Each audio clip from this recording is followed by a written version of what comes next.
Live from Liverpool, the Dark Paranormal, Season 13.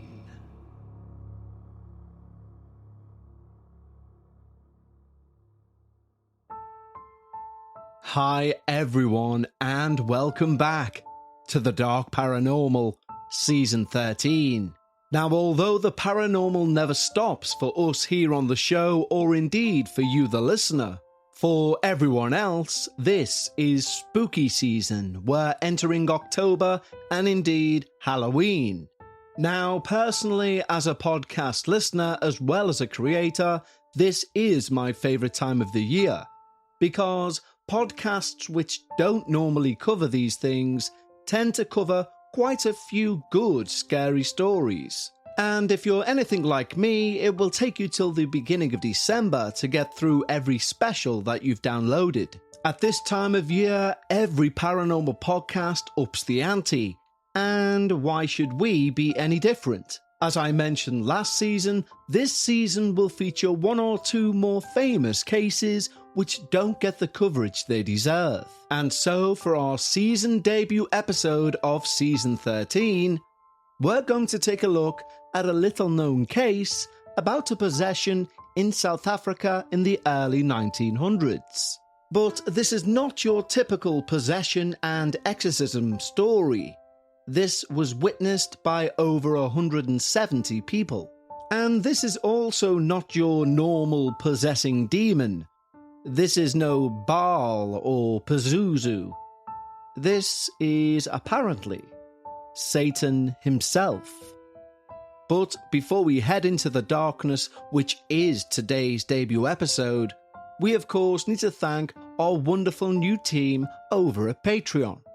When you sign up to Patreon, not only will you receive these episodes, the debut episodes, finale episodes, and every episode in between, both ad-free and before everyone else, you can also receive exclusive access to the Patreon-only podcast, Dark Bites.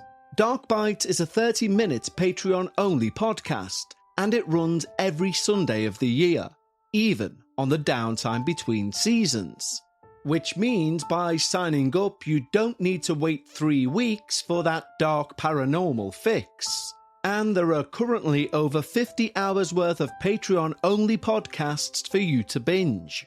But the best part about it is we've built our wonderful community of like-minded paranormal enthusiasts over at Patreon. And we'd like to extend an exclusive invitation just for you. Simply head over to patreon.com/The Dark Paranormal, and we'll read your name out at the end of the show as a thank you. Joining Patreon not only allows this show to keep going, but it also means you get to hear paranormal experiences only for the ears of our Patreons. So this trick or treat season, give yourself a treat.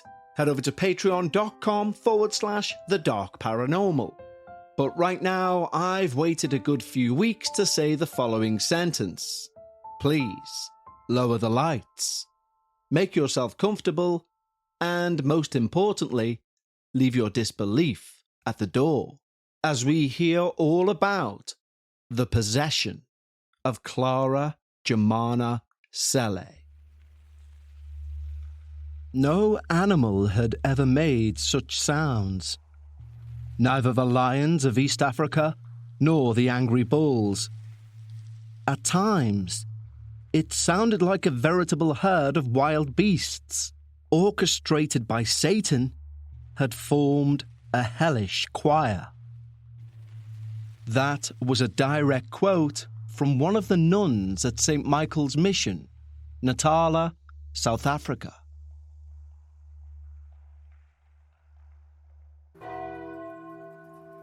It was an unusually cool morning in Natal, South Africa, as Sister Bernadette carried out her usual 3 laps of the building first thing of the morning.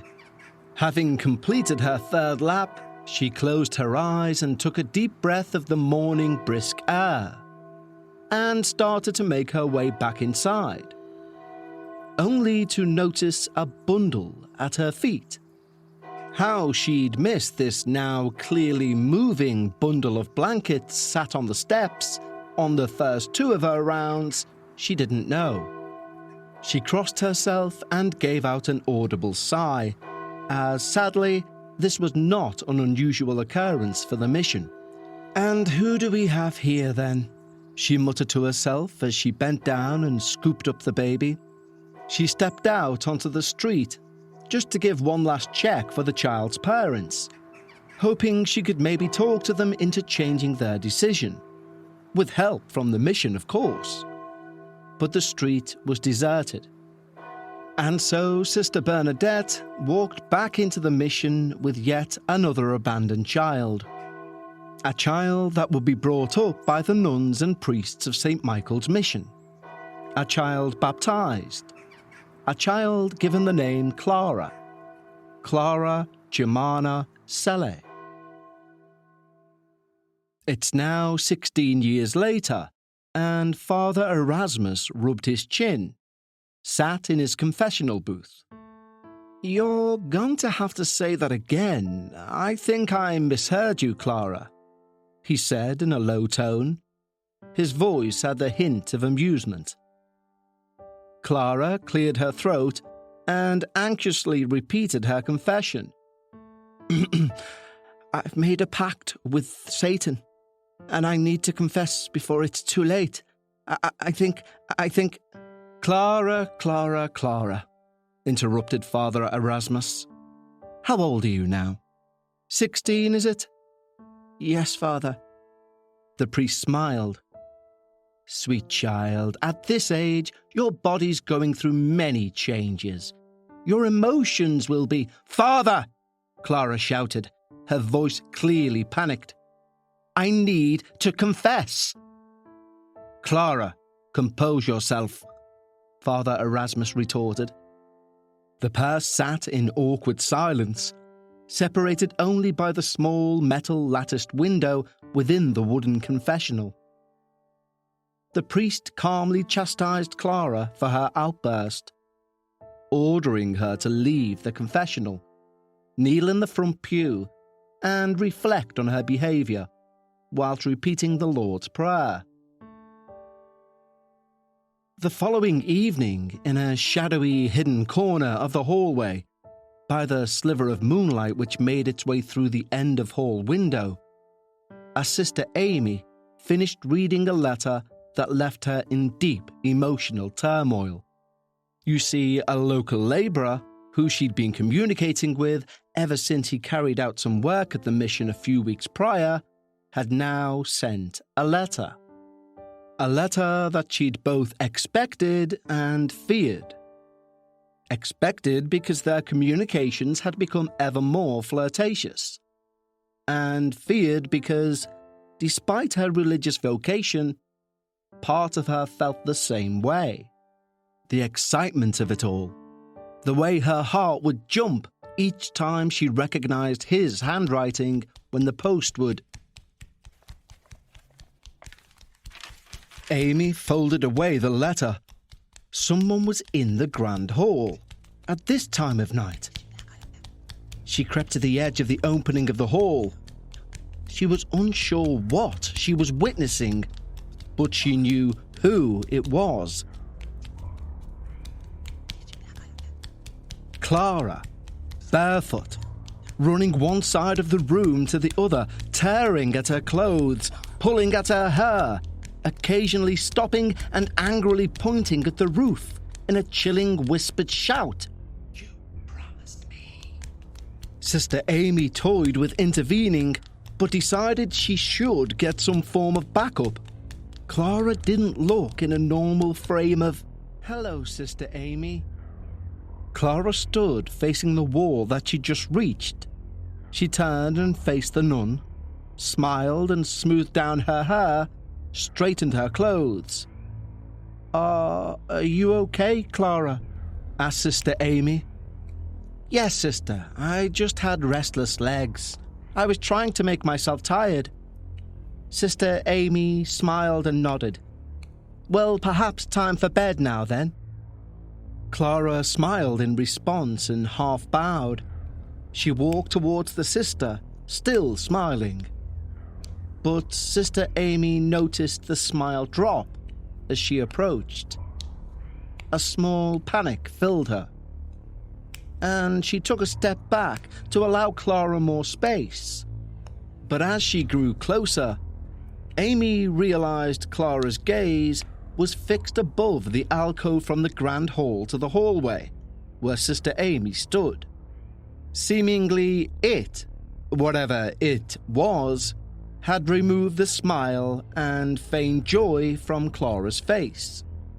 Her gaze remained fixed as she walked through, even craning her neck backwards as she passed through the arch. Once through, her smile returned, and she looked at Sister Amy, smiling once more. "Good night, sister." Amy forced a smile back. "Good night, Clara dear." Sister Amy watched Clara head towards her room. Once out of sight, Amy stepped down into the grand hall to look above the alcove, to see what was the focus of Clara's attention. Of course, how could she forget? It was a giant wooden carving of our Lord on the cross. Clara's actions caused Sister Amy great distress. She had a good relationship with her usually. Growing up, Sister Amy would give Clara souvenirs from any pilgrimages that she made, usually medals, small tin imprints of the relevant saint, with a small string loop through it. Clara had formed quite the collection, and Sister Amy smiled at that thought as she stood back and admired the crucifix on the wall.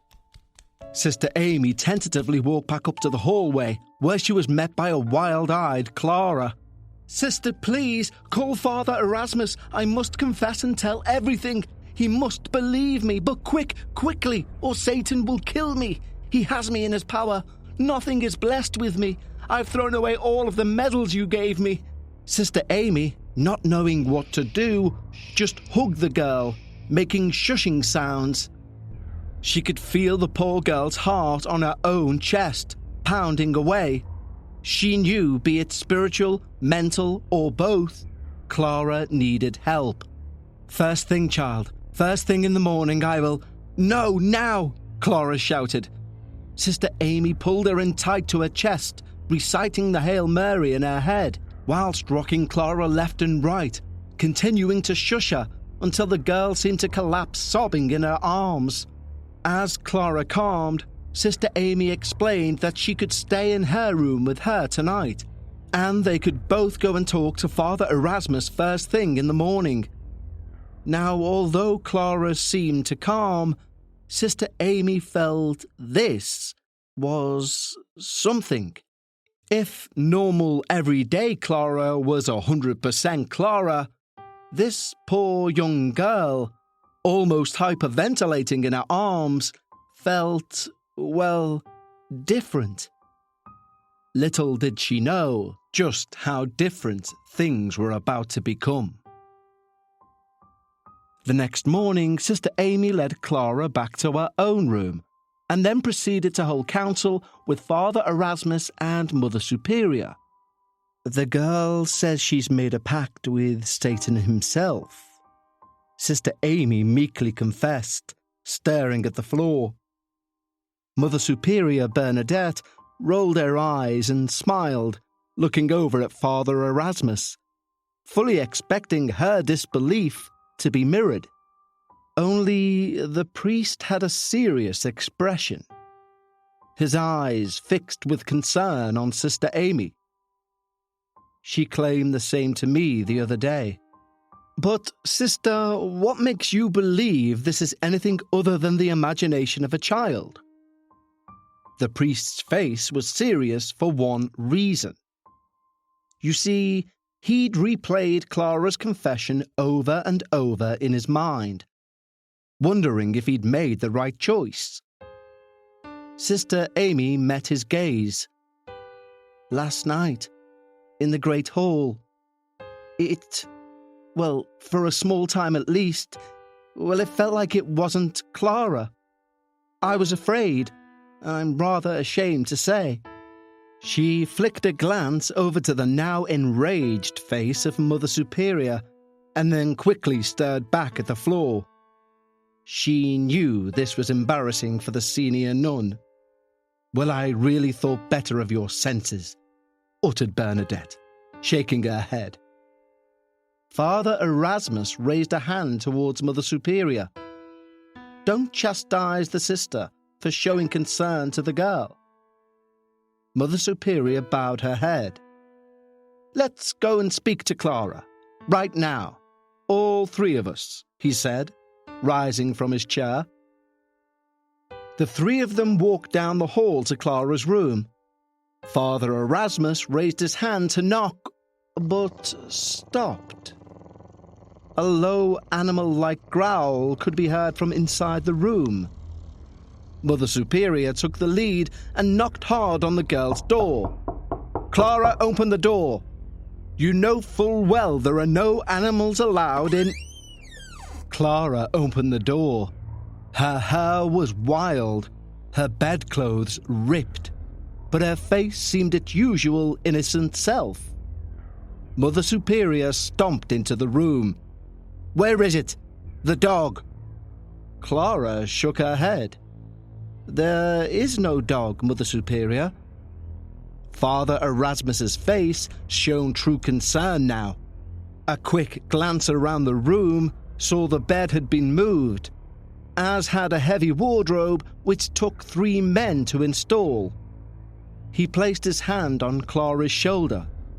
"Tidy yourself up, Clara dear, and head over to the chapel. I'm now ready to hear your confession." Father Erasmus sat in the priest section of the confessional, anxiously awaiting the lattice window to his left to let through a shaft of light which would indicate Clara had taken her seat. Clara entered the booth, but something was different. She was calm. There was even a lilt to her voice. To Father Erasmus, this somehow felt more intimidating than when she was hysterical.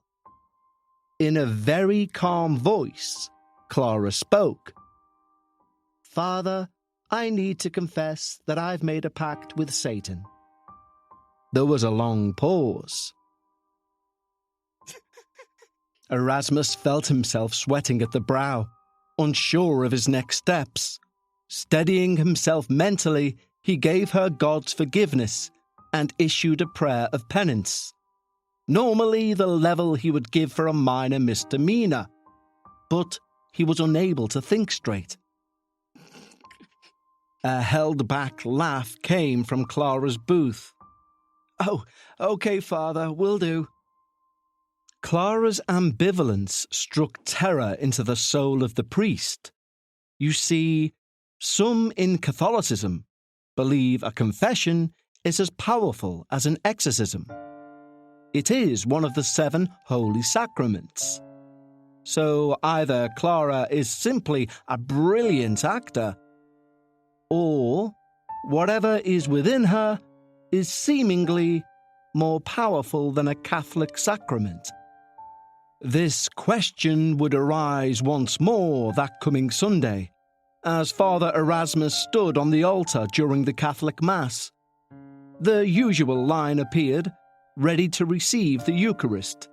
The rice paper circles, which the priest handed out to the faithful to eat, had, according to Catholic faith, just underwent via prayer what's known as transubstantiation, or the changing from mere rice paper to the body of Jesus Christ, arguably making it the most important of all the blessed sacraments. Therefore, Father Erasmus kept an eye on where within the line Clara was stood, as she slowly worked her way towards him. The priest felt his pulse race as the penultimate child stepped to the side and crossed themselves, and up stepped Clara. "The body of Christ," muttered Father Erasmus. "Amen," Clara smiled back. Now there are 2 ways to receive the Eucharist. You could either hold out your hands, or you can open your mouth and have the priest place the Eucharist inside your mouth. Every Mass up until today, Clara had taken the Eucharist in her hands. But today, she opened her mouth and awaited for Father Erasmus to place the host on her tongue. She stared him in the eye as he done so, slowly crossed herself, and chewed the communion bread as if it was 5 times larger than it was. She took one over-exaggerated gulp, gave the priest one final smile, and headed back to the pew.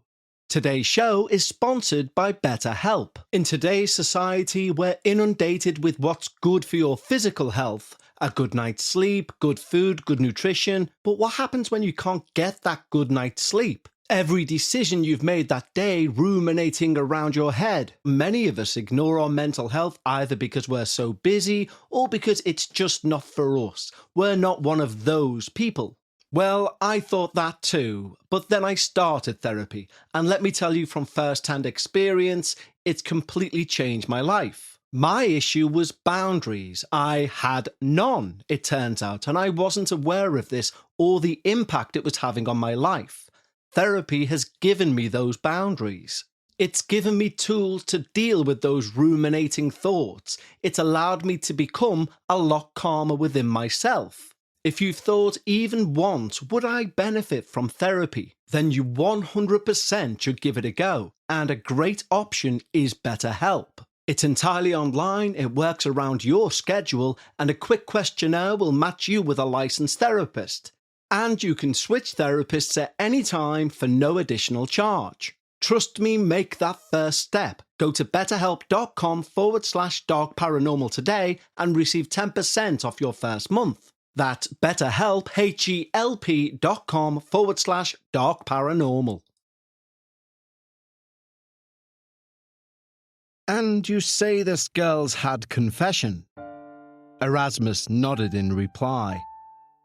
And she's also had the Eucharist? Asked Father John Horner, leaning forward, resting his elbows on his knees. Yes, both.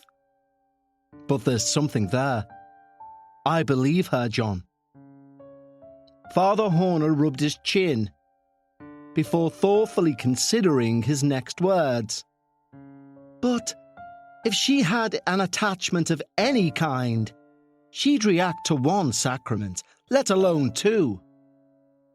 Father Erasmus shrugged. I'd have thought so too. Erasmus respected Father Horner. He was a few years his senior, both in age and time served. Father Horner thought for a while, staring off into space, and then flippantly remarked, "She must be making the whole thing up," making a dismissive gesture. Erasmus shook his head. I felt it, John. We've all felt it. Well, the mind can do funny things to you, especially if you're all prodding each other on with spooky tales, replied Horner, standing as he ended his sentence. He walked over and opened a small cabinet. Here, he handed Erasmus a small glass vial of liquid, exquisitely crafted in the shape of the Virgin Mary with Christ as a child. What is this? Is this holy water? Asked Erasmus. No, it's simply water. Looks the part though, right? Smiled Father Horner. Look, when you get back, splash some of this on her. Show her the bottle. If she reacts, she's nothing but a liar. But she hasn't reacted to 2 sacraments, so I wouldn't expect her to. Father Horner silenced Erasmus by waving his hand. Do you think, if you tried really hard, I could slap your bare thigh, hard, and you'd show no emotion? Erasmus thought. Probably, if I had time to focus and brace myself. Okay, replied Father Horner. And what if... Ah! Shouted Erasmus, as Horner quickly slapped him on the back of the thigh, laughing. Horner shrugged. Erasmus understood. Horner pointed at the glass bottle. If she reacts to that water, she's a fraud. Have some holy water on hand, in something inconspicuous like a mug. Accidentally spill it on her. If she doesn't react to that, then she's a fraud. And what if she's not a fraud, John? Father Horner raised his eyebrows. If she's not a fraud? Well, in that case, you're dealing with a demon. A demon who's laughed in the face of not one but two of the Blessed Sacraments. Therefore, if she's telling you it's Satan, well, you could count on one hand the number of demons with that much strength, and he'd certainly be one of them. Father Erasmus arrived back at St. Michael's to find Mother Superior standing on the mission steps, anxiously fumbling through her rosary beads. She ran to him as she noticed he'd arrived. "Father, oh Father!" She gripped the priest's lapels. "We've locked her in her room. We had no choice. The sisters are all terrified. The devil has her, Father. The devil has her." Father Erasmus gently removed her hands and tried to speak calmly. "Okay, it's okay."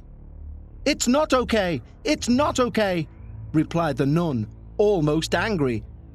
"Father, the girl was floating, fast asleep, floating 5 feet in the air. That's beyond proof enough that she's been taken. And her nightclothes were bound to her, not draping off her as she rose. It's as if the very gravity around her did not exist."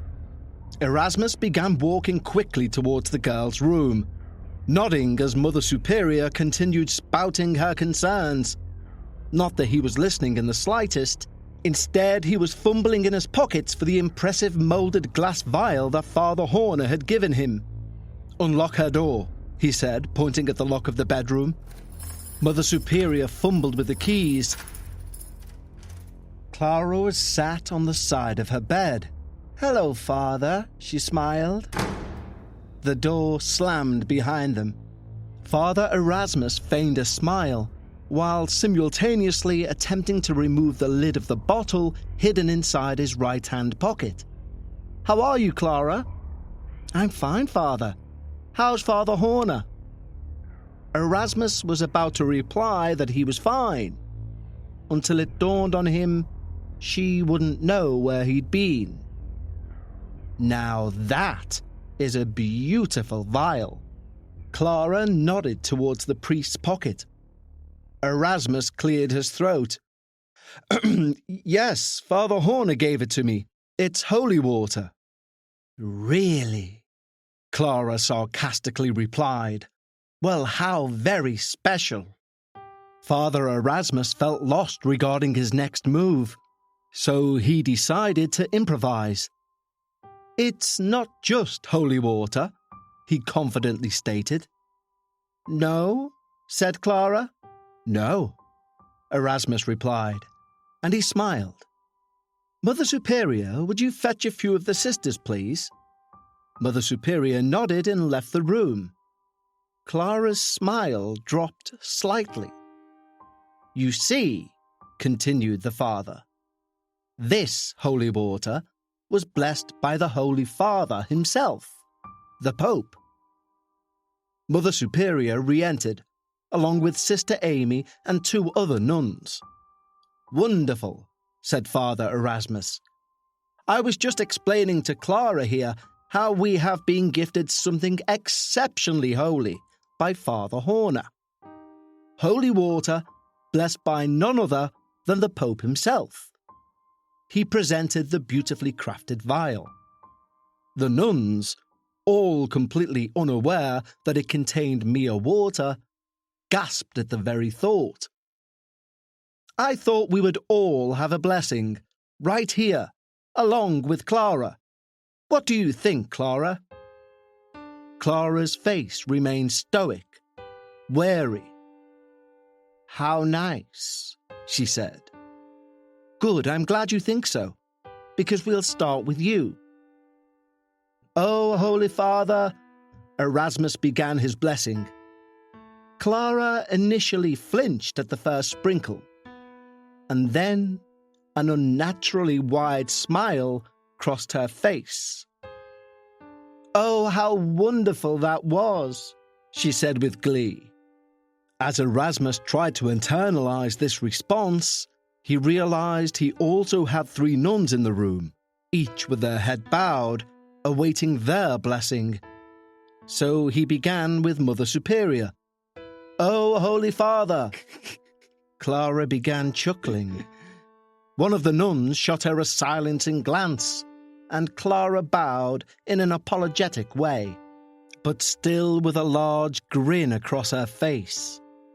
Mother Superior raised her head, a beaming grin on her own face from the belief she'd by proxy received a papal blessing. "Okay, and now Sister Amy," said Father Erasmus. Sister Amy bowed her head and... "Father," said Clara. All 4 turned and faced her. Surely Sister Amy isn't worthy of His Holiness's blessing? 3 of the 4 pulled a face of confusion. Sister Amy, meanwhile, felt the blood race to her cheeks. "Or are we blessing nuns who have relations with men now? He's a labourer, isn't he, Amy? I would continue to call you sister, but I think that title's a little tarnished now. Don't you?" Sister Amy ran out of the room in floods of tears, quickly followed by the other 3. Erasmus grabbed her. "Sister Amy, what was that? Is there any truth in what Clara said?" Sister Amy sobbed. "You're not in any trouble, Amy. Listen, I need to know if Clara is seeing the unknown." "But Father, she's just received a papal blessing," interrupted Mother Superior. Erasmus just glared at her and returned to Amy, who was now just crying and nodding. Yes, it's true. Yes, it's all true." Father Horner arrived the following day, having received a full brief by Erasmus prior to his arrival. "And how is she today?" asked Horner as he sipped his tea. "Today she looks like she's aged 10 years overnight," replied Erasmus, shaking his head as he said so. "Pass me that glass over there," said Horner, and he proceeded to fill it from a flask in his leather bag. Erasmus knew, but checked anyway. "So that's actual holy water?" Horner nodded. "You fill a similar glass with water from the tap, and we'll both go pay her a visit." Mother Superior led the priests to Clara's door. As they walked in, a faint scent of decay loitered in the air. "Father Horner, how do you do?" said Clara. Both priests pulled up a chair. "We've not met, Clara. How did you know my name?" Clara shrugged. Erasmus took a drink of his water, and Horner mimed the same. "So, do you have anyone with you, Clara?" asked Horner. All the while, Clara didn't move her eyes from his glass. "Why did you pretend to drink your—" Before Clara could finish her question, Horner, even to Erasmus's surprise, threw the contents of his glass at Clara. Almost expecting it, she moved quickly, jumping out the other side of the bed. "Cunt!" she shouted, gripping her right arm, where evidently some of the water had caught her. "Oh, I'm so sorry, Clara.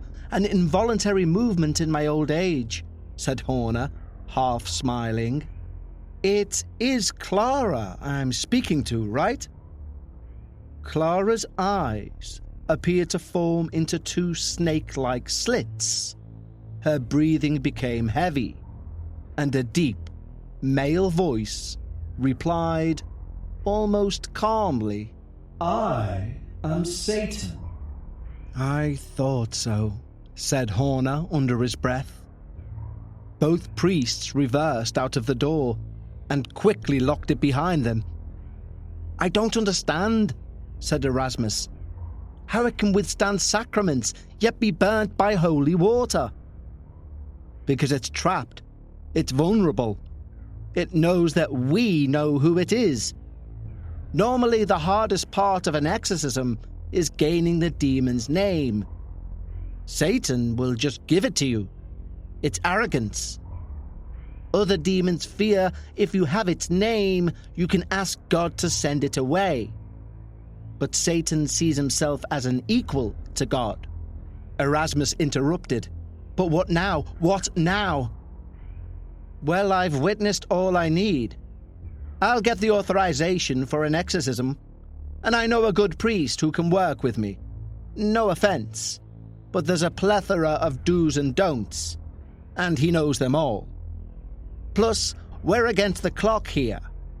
He will kill that girl. It's not about her. She invited him in. He's basically trying to show his power in God's own home. The poor girl's just a pawn." Father Horner put on his jacket, picked up his bag, and headed out of the mission. That same evening, September the 8th, Father Erasmus received a telegram. Exorcism granted by Bishop, September the 11th, Father Horner. As Erasmus finished the last line, there was a knock on the door. "Enter!" Sister Amy meekly poked her head around the door. Father, forgive me, but Clara is levitating again." The priest grabbed a small vial of holy water and ran to Clara's room. A low growl seemed to come from every corner of the small room, whilst in the centre, some 4 feet above her bed, was a sleeping Clara. Erasmus began reciting the Lord's Prayer whilst flicking Clara with the holy water. His first flick caught her hand, and it clearly singed. Her sleeping face winced. So he aimed the remaining flicks at her body, where she was covered. And slowly she lowered, until, to everyone watching, she was just a sleeping young girl. Over the following days, one thing became very clear. It knew. It knew the exorcism was coming. And as the beast took over every part of Clara, it grew. It would know when a nun would try and sneak in a crucifix, in some vain hope it would do any good. It knew everything about everyone. Not a single nun did not leave that room crying, having had their innermost darkest secrets revealed to all by a laughing Clara.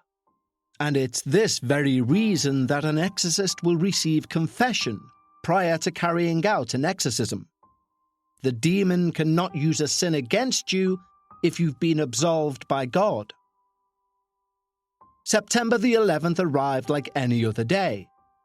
It was a hot day in Natal, and the mission's stone walls offered a welcome relief to Fathers Horner and Mansetti. Father Mansetti had brought a large entourage with him.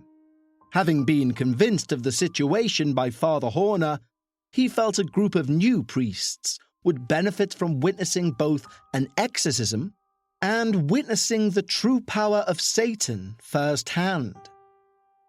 Clara's bed had been rolled into the main hall. She shown nothing but total apathy during the transfer. Now you would imagine a demon about to undertake an exorcism would be ranting and thrashing. But this was no normal demon. This apparent calmness was just thorough arrogance. A human wouldn't rant and rave over a line of ants at its feet. And for this demon, this was the same. The bed was held in position in the centre of the hall by a number of nuns.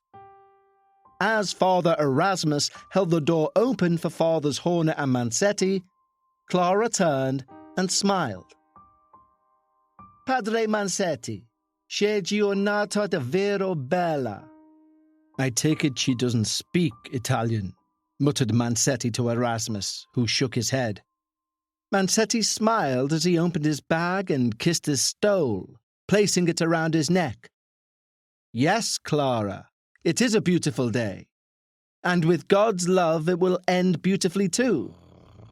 To this, Clara just growled. Father Horner and Mansetti walked slowly together towards Clara, head down, reciting the Roman ritual in unison. Clara became rigid, eyes fixed firmly on the approaching priests. Once more, her eyes began to form those of a snake as her growling intensified. She was now shimmering in sweat. A concerned nun stepped forward to dab her Clara had bit her arm. Concerned nuns ran to her aid, only to find 2 puncture marks, as if being bitten by an actual snake. Witnessing this, Father Horner quickly walked over to Clara, placing a small crucifix on her forehead and loudly reading in Latin. Suddenly, quickly, Clara wrapped his stole around his neck and began choking him. It took 5 people to release him. All the while, Clara attempted to bite anyone who came close. She eventually let go, and Father Horner fell back after being released, caught only by the fact Erasmus was in the right place at the right time. And then, a noise. A noise as if 100 wild animals were in the room began to echo around the hall. Meanwhile, people watched in horror as they watched the bones in Clara's body seem to move under her skin, and she slid under the bedclothes. The 2 priests, composure regained, continued with the ritual, as Clara, or what was Clara, slid like a snake from under the covers to the floor and arched her back as if a cobra, spitting in the direction of anyone she deemed too close. The priests doused her in holy water, raising their voices in unison, forcing this human snake back under the covers. For hours this battle ensued until finally, Clara simply closed her eyes and fell into a seemingly exhausted sleep. The priests, equally exhausted, decided to continue first thing in the morning, and at 7 a.m. the next morning, the hall was packed. Both clergy and locals had heard of the possessed girl and wanted to witness things firsthand. Horner was angry at Erasmus for allowing so many people into an exorcism. However, Mansetti explained it will be good for people to witness and understand the power of the devil, to know he exists. The priests began the Roman ritual again. Clara opened her eyes, still in the form of snakes, and smiled. "I will give your crowd a show before I leave this sow," he muttered, and began rising from the bedclothes, levitating. 2 feet, 5 feet. The crowd gasped in disbelief as the body of Clara turned from a horizontal position to a vertical one. Even the priest stopped. A silence filled the hall. Suddenly, Clara dropped to the bed with a bounce, weeping. The 3 priests looked at each other. They felt it. He was gone. Erasmus walked over and stroked Clara's face. The tired and emaciated girl was confused. She didn't know where she was or why she was in a bed surrounded by hundreds of people. Horner, as a test, passed her a crucifix, which she held onto firmly. Mansetti flicked holy water at her. No burns, no reaction. "Father, where have I been?" Clara asked. "It doesn't matter. What matters is you are home now. Clara was saved, at least for now. You see, 2 years later, a nun passing Clara's room caught something in the corner of her eye. And it was Clara, 5 feet off her bed. Apparently, she'd made yet another pact with a demon. The details of this exorcism are much less documented. But we do know it again took 2 days, and this time, to announce its departure, the demon left a sulfuric smell that filled the room. After this, Clara seemingly lives demon-free, but one must ask what her side of the pact was, and what, if anything, did she get in return? One thing we do know is that at the mere age of 22, and seemingly in fine health, Clara dropped dead from heart failure. Was this causal from the alleged pact? We will never know. One thing is certain, though. If you ever wish to strike a deal with someone, maybe don't choose the one thing regarded as the evilest thing in history. The chances of it ending well are next to 0. And this brings us to the end of the debut episode of Season 13 of the Dark Paranormal. Next week, we return to our listener experiences, and it's certainly one you will not want to miss. Don't forget also, in the midweek, we will have an episode called A Dark Minisode, which will be between 10 and 15 minutes in length, just to keep things ticking over. Of course, if you're a Patreon, you will receive all of these episodes ad-free and before everyone else. On top of that, not only do you get to join our wonderful community of like-minded paranormal enthusiasts, but you also gain access to the weekly Patreon-only podcast, Dark Bites. And that weekly 30-minute show delivers experiences from our listeners solely for the ears of Patreons. And speaking of which, over the break, as is usual, we've had an influx of people who've joined our wonderful community.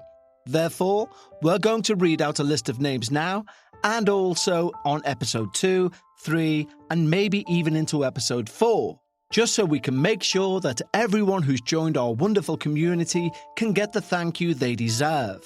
So do not fret if you don't hear your name on this episode, it's certainly on its way. So let's begin by thanking our first wonderful new team members over at Patreon. Ida Arna, Jackie Gapes, John Dow, Tegan Fleck, Rob Evertson, Kate, Ingu Bjork, Conrad Dottier, Donis Hohenjet, Johnny McDonough, Melissa Goodine, Theo Mercer, Victoria Smith, Haunted Pax, Luke Irvin, Karen Jordan, Daniel Chapman, Colby Smith, Sherry Rascon, Hardy Adams, Kirsten Johnson, Tony Gianotolo, AG, Pitty, Tony Allen, Candice Gobiel, Daniel Clark, Nancy O, Ruby Cumming, Danielle Flegg, Lauren, Alexander Garner, Ian Taylor, James, Victoria Villardi, Krista Wildflower, Chris Bogue, Danny Norris Smith, Shannon Den Hartog, Miss Highgate, Austin, Lindsay Hogg, Angela Ortolani, Emily, Super Rainbow Pony, Libby Bailey, Pinky44652, Danny Bird, Chakra Magnet, Chloe Rose, Kenia Gavidia, Chloe Bowd, Salvador Martinez, Alyssa Fonisbeck, Larissa Zul, Humanizia, JL Ducharme, Richie Groups Jr., Dick Moonchenchin, Kelly Ware, Veronica Cook, Rachel Schutzman, DKB, Melissa Short, Brittany Henry, Lisa Banks, Barbie, Lacey Ferris, Karen, Lillian Vanderblomen, Jane Hunter, Bianca Fuentes, Annette Forsman, Karen Douglas, Sabina Kalani, Brandy Moore, Donovan Russell, Dees Nuts, James Lee Walker, Zach Schmidt, Alex Talley, Maximus Vosberg, Carissa Nicole, and Cheryl Bazaki. Thank you so much for all the support, guys. It truly means the world. I hope you enjoy all the early ad-free releases and, of course, that entire back catalogue of Dark Bites episodes. Now, believe me when I say next week's listener experience is one not to be missed. And that will air on Friday the 20th. Of course, before then, we will have our very first minisode, which will feature some of the experiences from my vault. For our Patreons, I'll speak to you again on Sunday for our next installment of our Patreon-only show, Dark Bites. And for everyone else, I'll speak to you next week. Until then, remember, whenever you discuss the paranormal, always try and leave some of your disbelief at the door. And I'll speak to you next time, right here on the Dark Paranormal.